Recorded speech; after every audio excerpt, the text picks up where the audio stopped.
Hey everyone, welcome to the latest installment of MSP Business School. As always, I'm Brian Doyle, and I'm here with you today as we're doing our first partner podcast of 2025. And I'm really excited about today's guest. I've gotten to know him over the course of the last 6 months quite intimately, and I'm impressed every day with the energy he puts out into the marketplace and what he's willing to share with the MSPs. So I'd like you to all join me in welcoming Jonathan Schofield from Channel Falcon. Hey, everybody. So great to be here. And Brian, that's very, very kind things for you to say. It's definitely a pleasure being here. Looking forward to having some fun, man. Nah, man, you've been awesome. You know, as I've gotten to know you over the last 6 months, you're out there, you're trying to give. And that's one of the biggest things I've seen of you, both at shows, both in the things that you're doing, both.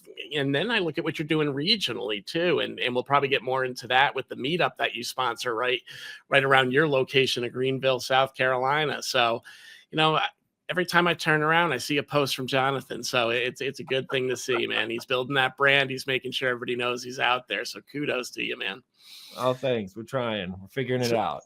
So, let's kick off with maybe a little bit of, how you ended up here, right? Everybody's got a great story of how they've traveled into the world of MSP and found themselves there. Why don't you start off by telling us a little bit about, where your life took you? Oh, man. Yeah, I always struggle to know where to begin, but I guess the too long don't read version is it all started with a global apocalypse or pandemic in not so distant past. In a former life before said apocalypse, I've always been in technology sales in one capacity or another, even from, a teenager at 17, if being in a cold calling center for Charter Cable back then counts. Yep. Is where I kind of cut my teeth. But throughout the course of my young adult career, I mean, I wore a lot of different hats in business development and sales, and eventually started leading teams, business development teams, hiring and firing and training and managing and working with various different types of channel partners, particularly before I even knew what an MSP was. Worked very closely with ERP resellers and partners. And I consider that, especially, years ago when that was my world, channel adjacent, the MSP channel adjacent. And now more and more, there's tremendous crossover between more and more every day. And we can touch upon that today. 100%. But that's where I kind of got my start in technology sales and business development, and just where I grew a lot of my business acumen. But then 2020 came along, kicked the company I was working for at the time square in the teeth, like it did for so many. And little did I know it would become a blessing in disguise when they let me and 8 other people go. And that's when, I hit the ground running in the middle of the pandemic looking for work. Nobody was hiring. So I had the genius idea. I was like, well, I could sit on my hands and wait for this to blow over and hopefully somebody hires me, or I could try and build something. Whether I fully realized it or not at the time, I've always had sort of the entrepreneurial muscle. It just had never really been fully given the opportunity to flex and build itself. And so, why not? So I started Dark Horse Business Systems, as you see on my hat, which is the parent company for everything else that I do right now. In April of 2020. By summer of 2020 was my first exposure to the MSP channel, and I sat down across from a gentleman who had run development for a custom software component at an MSP for 12 years. And he left his job to write a piece of software, cybersecurity software. And we got connected through a mutual friend, and he sits down with me over coffee one day and he says, hey, so I wrote this piece of software for privileged account management for MSPs. It helps with, creating accounts and changing passwords and all that stuff. Shout out to Martin and Tech ID Manager. And I've mentioned him by name because I probably would not be in the channel the same way that I am if it weren't for that first opportunity. But this conversation, Brian, No, He's but like, hey, it's important to recognize our mentors and the people that helped us get here. There's no That's doubt. right. That's right. But what's funny about this is he's like, I'm an engineer. I really don't have sales experience. I don't have interest in it. I have this product. I have a buddy of mine who's paying $50 a month for a beta version of the product. Can you help me get this in front of more MSPs? And that was the question he asked me in 2020. And I said, I don't know. I said, quick question. What's an MSP? And then he laughed and I laughed and I said, no, but seriously. And so that's kind of how that was the first domino in a series of dominoes that would bring me to where I am today. The fast version of those other dominoes would be in my own business. I started working with him as a vendor, taking his product to market, learning about the space. And then along the way, my own venture kind of became a side hustle for a time. And I would take a W-2 job with a cloud services company that was channel only. And that's where I started hitting the trade show circuit and meeting a lot of you folks at the IT Nations and the DattoCons and the Robin Robbins events. And you name it, me and my team were there. And I drank from a fire hose in that first year, not only from just the nature of the channel, but cloud services, backup, disaster recovery, cybersecurity products. And my brain went just exploded with all this new information. And what I really loved with that time there is I really got the raw energy and community experience that is in our space for those who take advantage of it and go out and participate in it actively. Loved that job, Brian. And then after, some private equity money came in and people started buying each other. And I woke up one day and found myself a round peg in the square hole of corporate America. And I left that company and decided I have more to offer the space working for myself than I did working for the man, so to speak. And I decided to tackle this really difficult area of the channel that I don't think many people have good answers to yet. Yeah. So that's my story. It's brought me from there to here without saying too much about what I'm doing right now. But yeah, and if you've been at some of the trade shows, you've seen Jonathan is not shy either. He will dress up. He will make sure that his presence is felt, but that is something you need to do to differentiate yourself and build a business. So, it's fun to watch from the outside in. So good stuff, man. But, this leads us to today, right? And you've really got something interesting going on today. You want to share a little bit more about that? Well, all right. So you heard the story version that brought me from where I was to where I am. When I decided to leave corporate America, I can't admit that I had a really strong plan initially. But a lot of my friends, whether they were MSPs or vendors or peers and colleagues in the channel, when they heard that I had left that large opportunity where I was making some of the best money in my life, by the way, they started digging talk separately about money not being everything, right? Sanity's another part of it. 100%. People started digging into whether it was LinkedIn or so they started hearing about Dark Horse for the first time. And I got reached out to by a handful of MSPs and they said, hey, Jonathan, we didn't know about this part of your world. We didn't know that you had your own business and that you did effectively lead generation and business development for technology companies. You've been holding out on us. And they said, we're MSPs. We need leads too, man. Where have you been? And they're like, can you help us? And my answer to them was just similar to Martin when we talked years ago. It was like, I don't know. I said, the reality is, I don't think it's the same. You don't sell pizzas or shoes or a SaaS product I can add to cart and check out.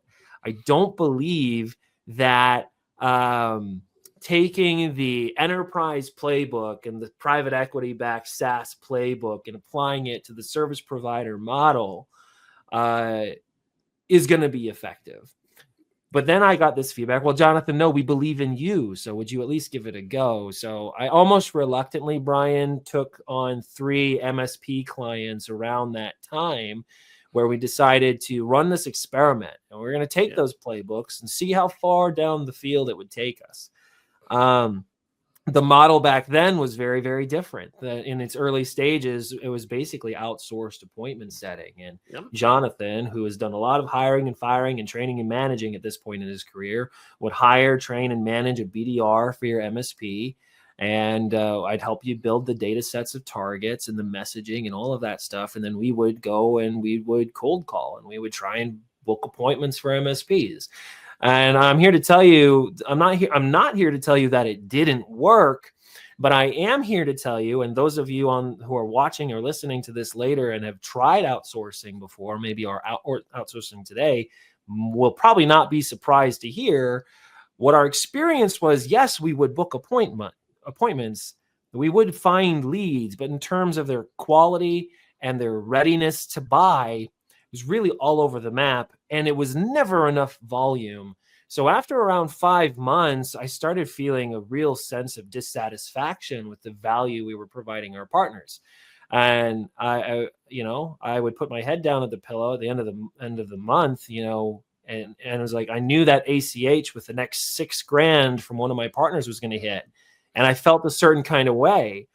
And most of my MSPs, man, they're small businesses themselves. So to take $6,000 and am I giving $6,000 of value back? We definitely were giving always $6,000. You're giving $6,000 of effort standing still, but it is challenging to find the right leads in the MSP space. Yeah. Yes. And so that took me back to the drawing board. The drawing board meaning like, if I take 10 MSPs and I line them up against the wall and I ask them, where did your last customer come from? Where did your last client come from? What are 9 of them going to say, Brian? Referral, word of mouth. And I've come to realize that there's a reason why. Now, that is a blessing and a curse. And you pulled up the MSP Paradox banner there a minute ago. It's a blessing and a curse for service providers. If you're watching this and you provide IT services, you will identify immediately with what I'm about to say. The paradox is that when you have a client that's come to you from a referral, right? Whether it's a customer that trusts and likes you right now and they're getting value out of their services, or somebody that you have a good relationship with, you have a high chance of closing that and a high likelihood of retaining that revenue for a very long time. Amen to that. I think a lot of the technical leaders in our industry, one of the biggest challenges they have when they hire that first salesperson is they don't take into account it's a different type of sale than the one they've been making. The one that got them to the point, though, that they flatlined.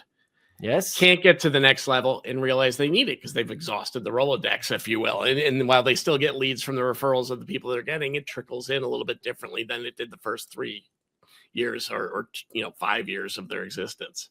Well, what I have discovered, Brian, that what it really boils down to is this phrase that I've coined. I call it the mental real estate of the customer, right? And if you had a commodity that you sold pizzas or shoes or a SaaS product that I can add to cart and check out, mental real estate is fairly easy to accrue. Fairly easy, right? Like, oh, I'm hungry. I'm going to go to my email and look and see the last time Domino's emailed me a coupon, and I'm going to go buy myself a pizza, right? The need is immediate, and the path to the purchase is very direct. It's very transactional. Instant gratification, right? Yeah. And the transaction is never more than a couple steps away. But that is, you don't sell pizzas in managed IT. And you could make all kinds of statements like you're sellers of trust, you're sellers of partnership, you're sellers of relationship. And those things would all be true. And in whether you're selling pizzas or shoes, it comes down to who occupies the most mental real estate will ultimately be who wins the deal. And now if you reverse engineer why referrals happen, okay, you had to do absolutely nothing to earn that mental real estate with that future customer in the form of a referral. It was brokered for you on your behalf by a happy client, by a center of influence who's a friend or a peer or a colleague in the industry that recommended you. They already had mental real estate. which is why it's not satisfying. This is where the paradox comes in. Well, like, do I just sit on my hands as an IT business owner and wait for referrals? Or is there something I can do to go elicit more referrals? And the answer to both of those questions, the first one, the answer is no, you don't just sit on your hands. The answer to the second question is yes, there are things that you can do, but this is where we can kind of build a screen through which we filter every business development, sales, and marketing decision that we now would make in our MSP. Will it accrue mental real estate with my future customer? And if the answer is no, don't do it. So before you click yes on that contract for that LinkedIn automation campaign you're thinking about, or that cold email campaign, or that SEO specialist, or that cold calling agency that's promising this or that or the other thing, you have to filter it through that screen. Will this help earn mental real estate? So what am I doing right now? Much of my time is spent with my MSP partners, helping them identify ways that they can earn that mental real estate.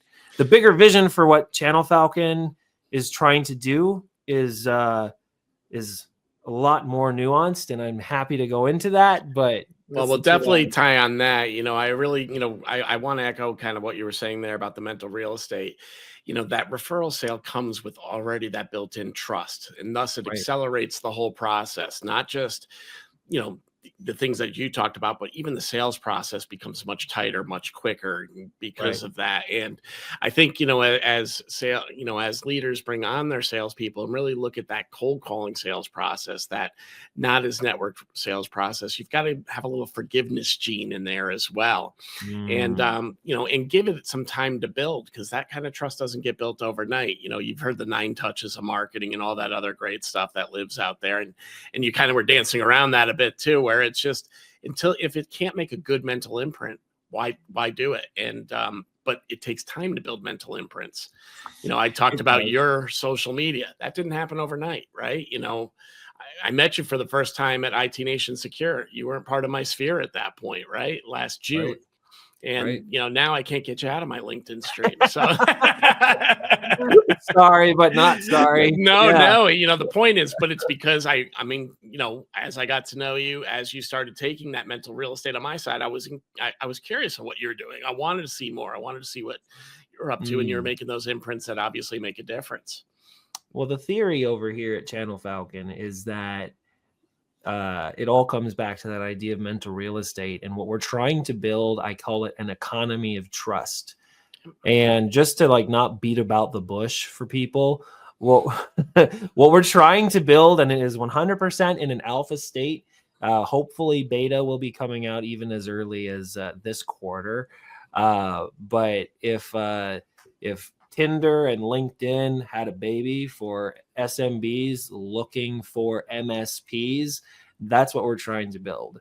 But the idea behind the platform is an economy of trust. So you're not trusting your infrastructure and your users and your endpoints to a Google search anymore. Right. And when you're in that crucible of crisis and you need to make a decision that's really important, where can you go where there's a marketplace of vetted, trusted, high value service providers, and where they can, in a aggressive salesy way, interface with each other and be matched to each other.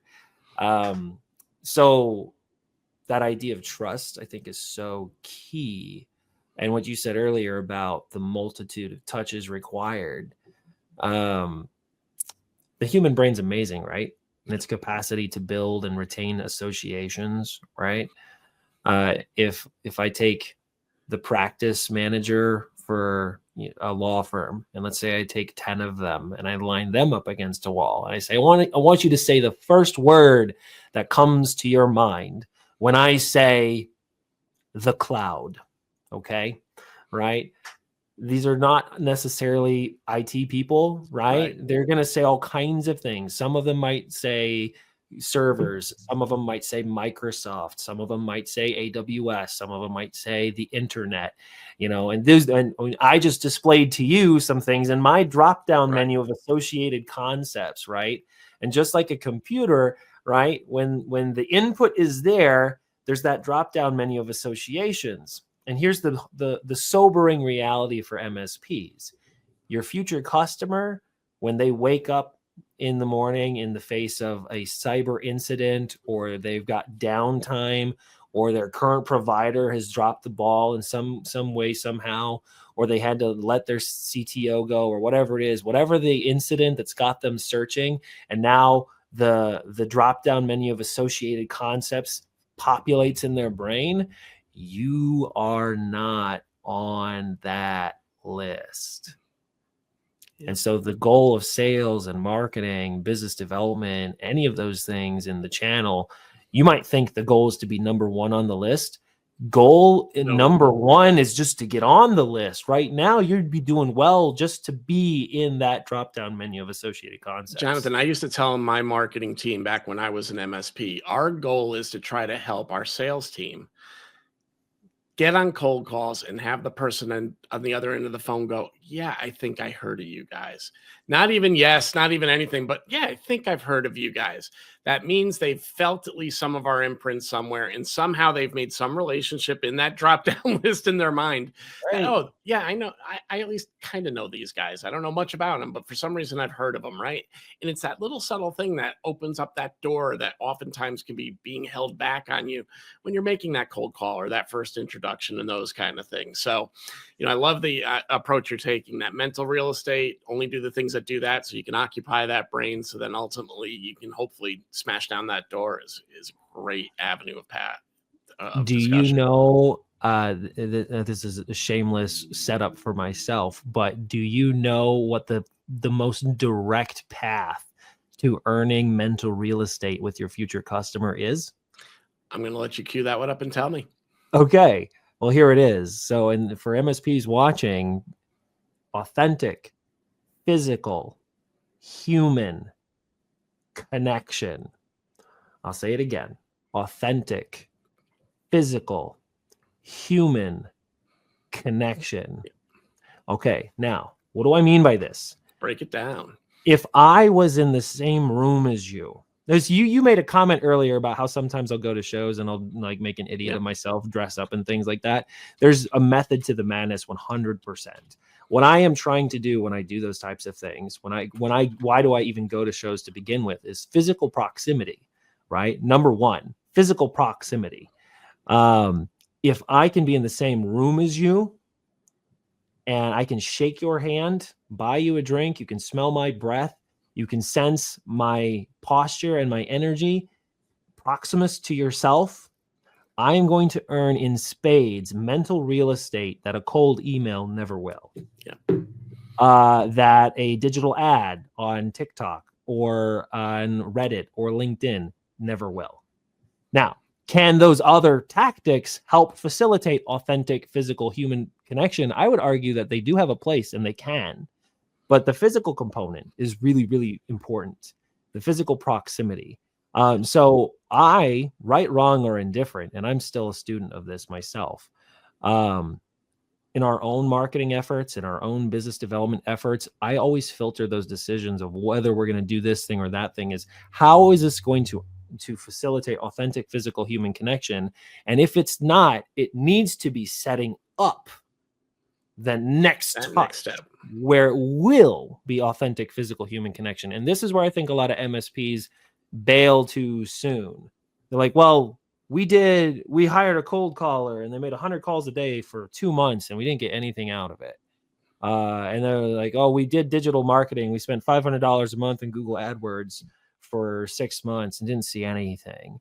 And what are they doing? They're throwing mashed potatoes against the wall here and there and there, and they're hoping something sticks. When the reality is it's not any one thing. It's the sum total of all the things that are going to help earn mental real estate. But far and away, if you only had one thing to do, if you had to plant your flag on one supposed tactic for business development, I would be saying, you go and network. And if you're a solopreneur or you're it's founder-led sales right now, you might not like to hear this, but there's nobody in your organization more qualified to do that than you. You cannot abdicate the responsibility of your own growth. Go shake some hands, go kiss some babies, go pour some drinks, go hang out with where your customer is. And that will earn you mental real estate in a way that some of these other like throwing money at it tactics just won't. Well, I love that because when I was an MSP, one of the things I used to always believe in was own your backyard, right? Mhm. Work from the inside out. A lot of MSPs, especially now with the fact that we're able to do things so virtually, right? With Teams and Zoom and all these other things that we have at our disposal. Everybody's trying to conquer a world much bigger than the 10 square miles around them. But if you look at that 10 square miles, you can build quite a business as well. And it comes right back to what you're saying. Own those rooms that those people that are in your neighborhood live in. That's This is right. probably a great segue into what you're doing out in South Carolina. You've really, I love seeing the posts because it's consistent, it's ongoing, and it's growing, right? I see that happening, right before my eyes, and it's a perfect message, I think, for the folks that ties back to authentic physical and human interaction. Yeah, I would just encourage everybody who's like, don't be afraid to think outside the box. Well, you're talking about Upstate Channel Collab, which is Absolutely. here in the Southeast, a thing that I've started about 10 months ago. We're having our 10th one in 2 weeks or something like that. Where that started was honestly, Brian, you mentioned that you and I met at IT Nation Secure. That was in Orlando. Yeah. Man, if I could travel to Orlando and Las Vegas less, that'd be fine by me. For some reason, all the folks in our space just love doing events in Orlando and Las Vegas. And I know why Orlando. Orlando makes a lot of sense because there's a lot of the juggernauts in the space are headquartered there. But I woke up one day and I looked in my own backyard, as you said, and I'm like, wow, Greenville's a little bit of a strange town. We've got TD Synnex, and we've got ScanSource, we've got Intelisys, Ingram Micro's got offices here. We've got Mail Protector and ScopeStack and Tech ID Manager and NetFree Technology. For a smaller region, a lot of big companies. Yeah, some are bigger, some are smaller, but a lot of channel companies, and those are all just vendors that I mentioned. Yeah. There's about 50 plus IT providers in my backyard as well. And so I was like, man, if I could travel to these other places less and spend more time in my own backyard where I can be more hands-on in the community in a way that is more difficult to do where I am not, right? Yeah. And if you're an MSP, what I hope you're hearing is, man, why do I wait for those types of opportunities to happen in my own backyard? If they don't already exist, you can go facilitate them. I'll give you an example. One of my partners in Connecticut who works with financial services companies, right? We've been trying to figure out a creative way of getting him involved with those folks more. And so he said, all right, well, we had this idea. Well, let's do a lunch and learn. Well, we've tried that before. It didn't work. I was like, well, what about a different approach? What if we create a list of all the CPAs, bookkeeping companies, financial services companies within a 50-mile radius of your headquarters, and we're not going to sell them on a lunch and learn first. We're going to just call them first, and we're going to ask them a question like, hey, if we did a thing, like we work with CPA firms and bookkeepers just like you. We're thinking about hosting a networking and education event, but we don't have anything planned yet. We wanted your opinion first. If we did something like this, would you even be interested? If you were interested, would you rather it be over lunch? Would you rather it be in the evening? Would you like us to bring in a guest speaker? Just keep it more casual. And what the theory is, and you can ask me about this after we've done it, but the theory is by co-opting your prospect into becoming a collaborator in your own backyard, now what you've done is you've eliminated a lot of risk because before you even invent, you're not ramrodding something you don't need your customer even wants. You're saying, hey, let's collaborate on this. And now it's like, you're not lying to them. It's like, but you're just like, hey, let's do this thing that could be valuable for everyone. And you can be part of it. Ground floor. And the truth is, I mean, it's very similar to how, we build software features, right? You're co-opting your customers to see what they want. So you put your investments in the right place. Here, you're looking to see, can I get 50 people to say yes? So I know 20 people will show up at that first event and we get some inertia, right? That kind of thing. So That's awesome, man. I mean, these are creative ways. I hope that listener, that's what you're really seeing here is kind of some creative ways. This is the part I love about Jonathan. Creative ways to kind of create your own market when a market might not be existing, at least in that 6 inches in front of your eyes. Yeah. And I guess one of the last things I'm going to say here on this particular topic, unless we want to spend more time here. Well, unfortunately, we got to wrap up soon because we try to keep to under a half hour for our listeners, but I could sit and listen all day to you. All right. Very good. Well, the only thing I'll say then is if you're wondering where to start, you don't reinvent the wheel. Go talk to your customers. If you're like, hey, will this thing work? Go ask them. Go ask your clients. When was the last time you sat down with your top 5 clients and said, hey, we're thinking about doing this thing. Would this have resonated with you? So, guys, I'm putting up on the screen now for those that are watching on that are listening on the podcast. This will also be down in the show notes. Go visit Jonathan at channelfalcon.com. Ignore the fact it says Falcon because we were just typing this a moment ago. And we've got Jonathan's LinkedIn up here as well. This will be in the show notes for you also post-meeting. Jonathan, I always want to end with any closing thoughts you have, anything that you want to wrap up and make sure our listeners understand before we say goodbye. Growing your IT business is no one's responsibility but your own. You cannot abdicate that responsibility. Let that be an empowering thing, though. You don't have to do it alone. And if you need help, don't be shy. Awesome. Well, Jonathan, it's always a blast to chat with you. I know I'll see you out in the circuit throughout the year, but best to you and thank you for joining me today. My pleasure. Thanks for having me, Brian. You bet. Take care.